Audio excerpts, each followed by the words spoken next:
Well, welcome again. It's great to have you in God's house. Thank you for everyone being here on a beautiful fall day. This is a month of gratitude, heart of gratitude, and we sort of finished up the book of Philippians with that theme, and we continue that theme as it is Faith Promise Sunday. And this morning we're looking at Discover the Secret of the Widow's Mite. We are in Mark chapter 12, verses 41 to 44. And he, that is Jesus, sat down opposite the treasury and watched the crowd putting money into the treasury. Many rich people put in large sums. A poor widow came and put in 2 small copper coins, mites, which are worth a penny. Then he called his disciples and said to them, "Truly I tell you, this poor widow has put in more than all those who are contributing to the treasury. For all of them have contributed out of their abundance. But she, out of her poverty, has put in everything she had, all she had to live on." May the Lord bless his word to your hearts and minds this morning. Well, as I said, we're looking at the widow's mite this morning. And I love the story of this nun who was involved in a healthcare ministry. And her job was to get in this van and to go around the city and to visit different neighborhoods and people who were ill. And so she was busy doing that in her van one day, and she ran out of gas in the city. And she didn't know what to do, and so the van was over on the side of the street there, and so she looked down the road, and there was a gas station. And so she decided what she's going to do is go down to the gas station and ask them for a can of gas. And she had her nun habit on, black and white, and she goes down to the gas station about a block away. And the gas station said, "Well, we'd love to help you, sister, but we don't have any gas cans. If you can go back to your van and you can find something to put gas in, we'll be happy to put gas in that for you." And so the sister didn't know what to do. She goes back to her van, and the only thing she could find was a bedpan. So she says, "Well, I'm going to take the bedpan. I'm going to go down to the gas station." So she did. She goes down to the gas station. They fill up the bedpan as much as they can. They said, "You go back and you pour that into the van and then bring your van down here. We'll fill it up with gas." And so she did it. So she takes the bedpan and opens up the gas can, and she's pouring gas from this bedpan into this little van. Now, across the street are 2 older gentlemen who don't know what's going on. They see this nun pouring something into the van out of a bedpan, and the one man turns to the other and said, "Now that's faith. If that van starts, I'm going to church next Sunday." Well, don't you know, the Lord can teach us all a little about faith from little old women. And so we look this morning at what I think is one of the most powerful stories on giving and faith in all of the Bible. And it's short, but it's so powerful. And we're told that Jesus is there with the disciples on this kind of the side part of the temple, and he's watching people give. And giving is an act of worship, of course. And I'm sure there were some wealthy people with a fair amount of fanfare giving large sums. But Jesus points out this widow who is obviously an older woman, a widow, and she just puts in 2 mites into the treasury. And Jesus said, "Look at this woman. She has given more than everybody else who has given." And no doubt, the disciples went like, "What do you mean? Maybe you don't understand math, Lord." But Jesus said, everyone else has given out of their abundance, but this woman out of her poverty has given everything that she had, and the Lord will bless her. Wow, that is so powerful. And I think there's some lessons for us. It's shared in all the Synoptic Gospels, and this is Mark's version of this beautiful story. And so I think as we discover the secret of the widow's mite, M-I-G-H-T. So the first thing is that I think that she would tell us that a lesson about giving, to give. Now, she gives out of her poverty. Many of us give out of our abundance, of course. Few of us have only 2 mites left. But in this moment, notice that she catches Jesus' attention.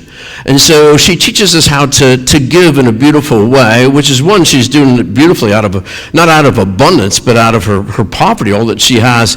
But she's doing it joyfully because she wants to be part of it. And it's interesting because in the original, the word is mite, M-I-T-E, which is the smallest coin, the least denominator in this currency. And they're just 2 small coins together, maybe worth a penny, right? But it's interesting is that it also is the word, or sounds like might, M-I-G-H-T, right? So might, M-I-T-E, sounds like might, M-I-G-H-T. And I think in this moment, Jesus is pointing out that this woman in her small gift of a mite, M-I-T-E, really has a tremendous might, M-I-G-H-T, strength in giving is something to teach us. And I don't know if you've ever been taught a lesson. Now, notice that a couple things about that. Jesus doesn't tell her to, take her 2 mites back. He wants her to be blessed. And I know the Lord blessed her. And Jesus really didn't put down anyone who was giving a lot and had abundance. Jesus just lifts up this woman who's giving all that she has, these 2 mites. And I think it's so beautiful. And so how to give out of our heart of abundance, even if we don't have much at all. But all of us can give something. We talk about our time, our treasure, and our talents, all kind of the range of giving, so of our time. Time is so valuable, right? And so to donate our time, and then treasure, of course, is the financial means that we have. And there are talents. All of us have talents, and so all of us can offer our talents. And in each way that we give, we can find blessing and abundance. So how to give in this moment. And I don't know about you, but have you ever been taught a lesson by someone who really wasn't someone you expected to bless you, right? And so a story that means a lot to me is, I used to, as a campus minister, director of campus ministry at University Church at Purdue back in the day, I used to every spring take a mission trip of students, and we went down to either Florida or New Orleans usually. So we went for the sunshine as well as a chance to volunteer. But we were down in New Orleans one time, and we were part of this program to do Christmas in July, but it was actually spring break. But in any case, our assignment was to paint this woman's house. We never met her before. It was in a very poor part of New Orleans. It was near the river there. And so we get there, and we drove up to this house. We're thinking, well, it needs some painting, right? Oh, my God. And it hadn't been painted in 50 years, it looked like. So it not only did it have paint, barely any paint on it, but it was clear to me that a lot of the siding, it was older house, a lot of the wooden siding was missing. And also I could see, because I used to have a roofing business in college for a little while, that it needed a roofing job because the roof was a mess. And so we thought, oh my gosh, we're gonna really help this woman. And so we looked at the outside and thinking, well, maybe something's happened here. But then we were greeted by this woman, Anna Rose. And Anna Rose came out, and she was just vibrant with smile and love. She was an older African-American woman. She invited us inside, and so we go inside, and it is a completely opposite of the outside. The inside is perfectly clean, perfectly maintained, and it's just spotless. And we come to find out her story was her brother was living with her, and her brother was crippled, and he was in a wheelchair. And she didn't have much financial means, and she was not able, she was an older woman, she wasn't able to paint the outside, and she didn't have any means to do that or to pay someone else to do it, but the inside was just spick and span. So we just decided we're just going to bless her. We're not only going to paint this house, we're going to repair all the sladding on the outside, and we're going to do our best to repair as much of the roof as we possibly can. And so we started working the first day we're there, and having a great time, and it's hot in New Orleans, and we're working on repairing the sladding and doing all the kinds of kind of thing and getting to know this woman. And it comes lunchtime, right? And we started getting out our peanut butter and jelly sandwiches the students had packed. Peanut butter and jelly and bologna. And Anna Rose comes out and says, what are you doing? And we said, we brought some lunch here. We got some sandwiches. And she looked at that and she said, you're not having that for lunch. She said, I made lunch for you. I want you to come on inside here. I got everything ready for you. And she treated us to the amazing lunch down, if you haven't been to New Orleans, but it was red beans and rice with kind of sausage in it. And you got to be from New Orleans to make this right. I mean, and Anna Rose knew how to make it. And so we had this feast, right? And she said, I want you to know that every day that you're here, I'm going to make lunch for you, and then I'm going to have a special something for you on your last day. I really appreciate you being here. And we said, well, we want to pay for this. And she said, absolutely not. She said, you're blessing me. I want to bless you. And we thought that was great. So we're back to working. It's like 2 o'clock in the afternoon, hot, and Anna Rose comes out, and she's got this. I never had this before in New Orleans. She's got fresh made pralines. I don't know, does anyone have pralines before? Oh my God. So if you haven't, in New Orleans it's different, it's, down south. So there are pecans and covered with brown sugar Carm, I don't know what all they put in it, but I mean, but it is like heaven on earth. So we never really had them. We had Anna Rose's pralines. First, it was a great sugar high for the rest of the day, of course. So had some protein in the pecans, right? And she just, it was abundance. And again, we offered to pay. She said no. She said, I'm going to have pralines for you every day if you like these. I said, we're in on this. So, and then every day she came out and she'd say a special prayer blessing for us. And we felt so blessed. So every day we're working. We, in fact, we re-sided part of the house with this old-fashioned wood siding. We painted the house, a couple coats of paint, and it just sucked the paint in. It was so bad. And then the roof. And then her neighbor also it was so bad for her neighbor, came over and asked if we could help her, and she had a leak in the roof, and part of the ceiling had caved in on the bunk bed of the kids, and said, we repaired that, got all that, and it was just a blessing. And she was like a lighthouse in this. We could tell as we were working, there was a lot of drug traffic, these same cars going up and down the street. So he asked her, she said, well, the Lord put me here as a lighthouse, and she just rated it. And so the last day of the week, it was Friday, she cooked this fried chicken, New Orleans style meal for us, and it was just unbelievable, with pralines, of course. And then she loaded us with pralines to leave, wouldn't take any money. We left a little something in an envelope and said, we're giving you this. And so all the students and myself just said, we thought we came to give, and we received so much more. Because she said this blessing on us, it was like, wow. And so I still think about that. Here was this woman, we thought, well, we're just going to help her. And honestly, we were blessed in abundance, far and above. And she taught us how to give and be a blessing. And she was a lighthouse. And we felt like, hey, we're a part of this lighthouse. So God teaches us how to give, right? To give out of abundance whatever we have, time, treasure, and talent. And boy, I tell you what, all of it is so important. And then the Lord teaches us how to receive. I think in this moment, maybe, Jesus even didn't really say this to disciples, but how many think that this woman inspired Jesus? Because I do. I believe this woman inspired Jesus. Jesus is on the way to a cross to give all that he had, right? To give everything he had, his life, that we might know God's forgiveness and God's grace, God's reconciliation.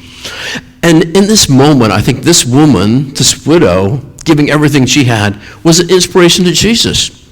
And we can all do that by the way we give of our time, treasure, and talents. And I think Jesus just looked at this and just felt God's love, the Father's love, in a special way in this widow. And so how are you about receiving? All of us need to receive the blessing of God and from the gifts of others as well, because we're all together in this, God's family and the greater community as well. And so that's an important thing, and an important thing for us to teach others.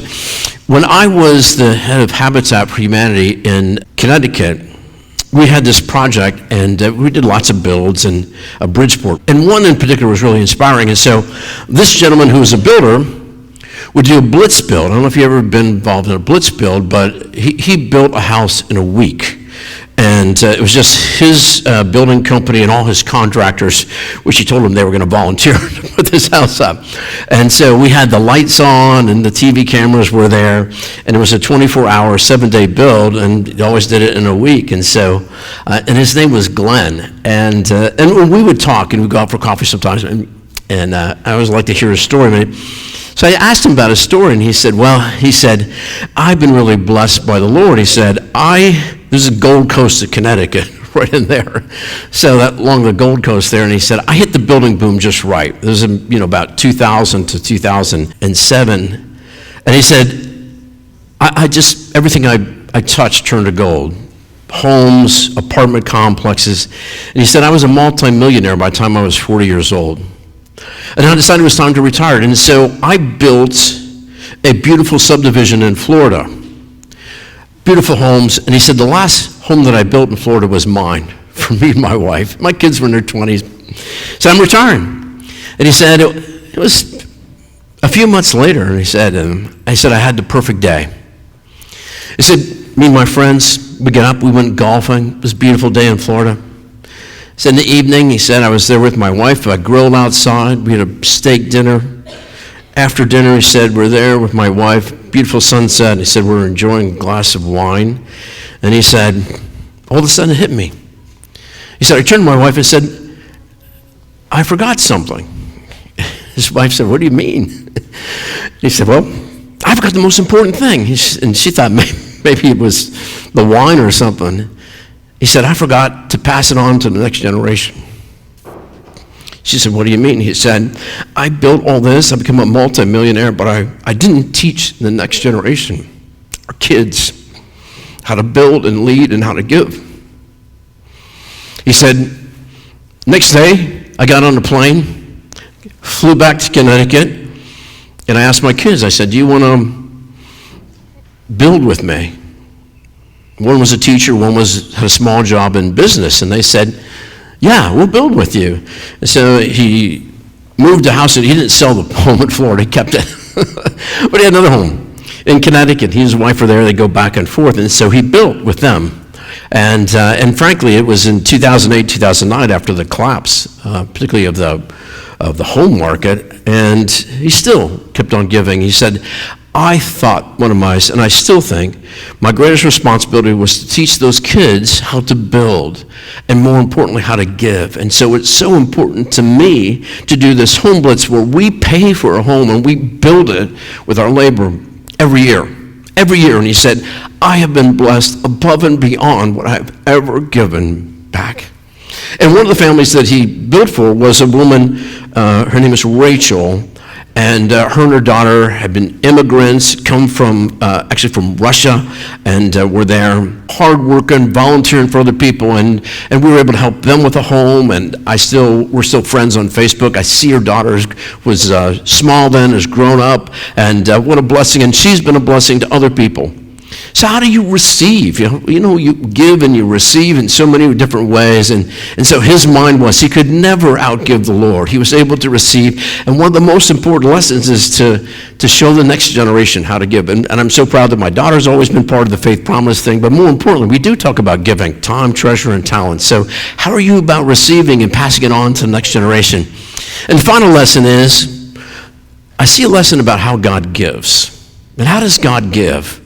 Well, I see that God's favorite kind of math is not addition, but multiplication. That God's favorite kind of math is not addition, but multiplication. Of course, God adds, but I think God blesses and multiplies in abundance. And listen to what it says again that Brad read earlier from 2 Corinthians 9, 6 through 8. And this is Paul writing, who has learned this lesson too. He says, the point is this: the one who sows sparingly will also reap sparingly. Right? You farmers know that, right? But more importantly, the one who sows bountifully will also reap bountifully. What a beautiful lesson. Each of you must give as you have made up your mind. It's up to you, not reluctantly under compulsion, for God loves a cheerful giver. The part of it is a giving spirit, and God is able to provide you with every blessing in abundance, so that by always having enough of everything, you may share it abundantly in every good work. Wow, God multiplies in blessed ways. I don't know if you remember the story of Elijah the prophet in 1 Kings chapter 17, and Elijah's had a moment in his life where he has kind of had a meltdown. It happens even in ministry, right? And he's had a meltdown moment, and the Lord is kind of building him up, and there's a famine in the land. There's a drought and a famine that goes with that for many years, and people are just starving, going very little. And so the Lord tells Elijah to go to this town, Zarephath, small town, and the Lord instructs Elijah that he will see a woman collecting sticks out there, and that he is to ask her to make him a cake, which is basically flour and water, right, for them. And so Elijah does that. He goes to Zarephath, and he sees this widow who's out there, and she's collecting sticks, and Elijah asks her for something to eat. And she said, well, let me tell you what I'm doing. He said, I'm a widow. I don't have anything. I have a small son at home, and I'm out here collecting sticks to make a fire, and I'm going to use the last of my flour, last of my oil to make a cake. And that's the last thing we're going to have to eat. And I surely think that we will starve after that. And Elijah says to her, the Lord has told me to come and to ask you for a cake. And if you will give that to me, the Lord will bless you so that throughout the famine, your flour and your oil will never run out. And so the woman in faith does what Elijah asked her. She makes a small cake, she gives it to the prophet Elijah. And then in her small container of flour and her little flask of oil, she sees that there's more. And we were told that they never ran out through the course of the entire famine.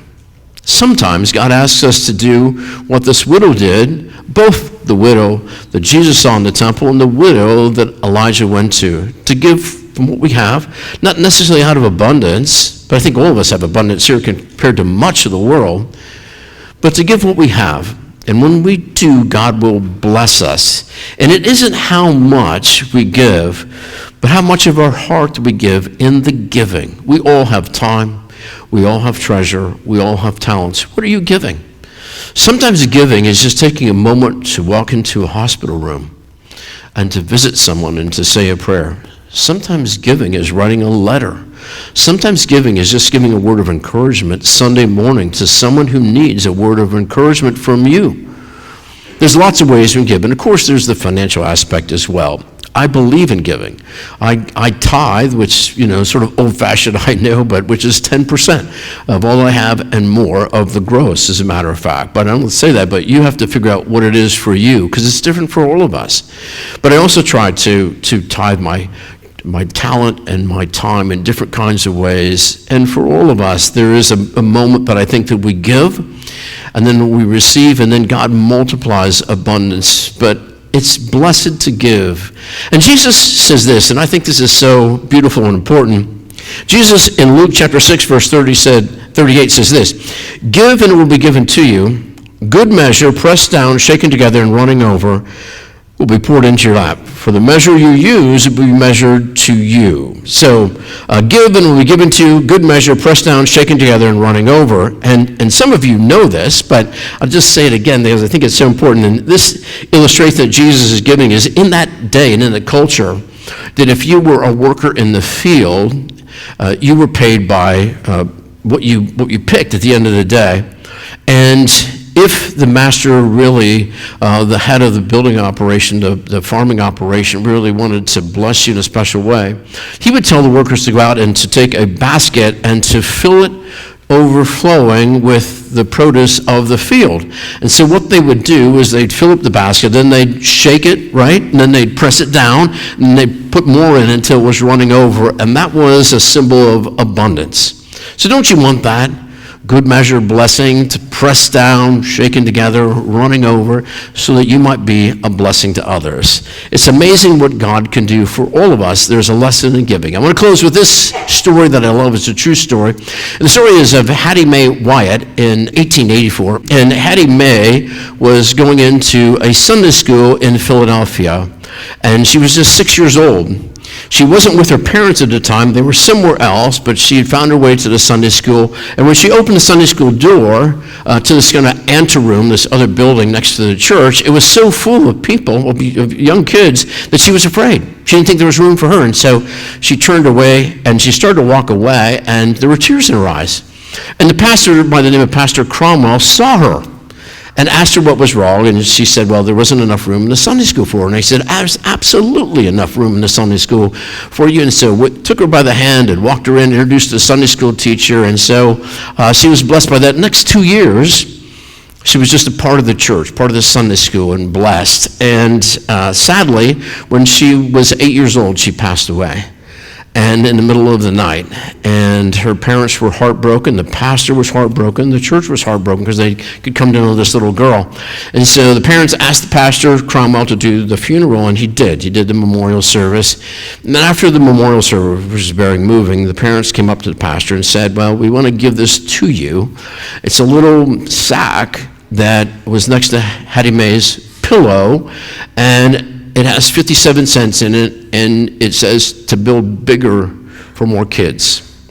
And so we want to give it to you. We know that 57 cents isn't much, but she wanted to make sure this church could build a bigger Sunday school. And so the pastor was deeply moved. And so he decided what he was going to do was he'd take the 57 cents and he'd turn it into all pennies and then auction the pennies off. And so they did that. And of course, people responded because this great story, this young girl who wanted to be a blessing, gave all that she had The first time they auctioned the 57 cents off, they came up with about $250. And then the pastor said, well, I'm going to turn that $250, I'm going to make those all into pennies, and we're going to auction those off. And so they made even more, and so this multiplication began to take place, and they founded the Hattie Mae Society Fund, which is still in existence to this day. And 26 years later, the pastor got up and delivered a sermon towards the end of his career to share what had happened with his 57 cents. He said, I want you to know how we used the 57 cents. He said, we did build a bigger Sunday school.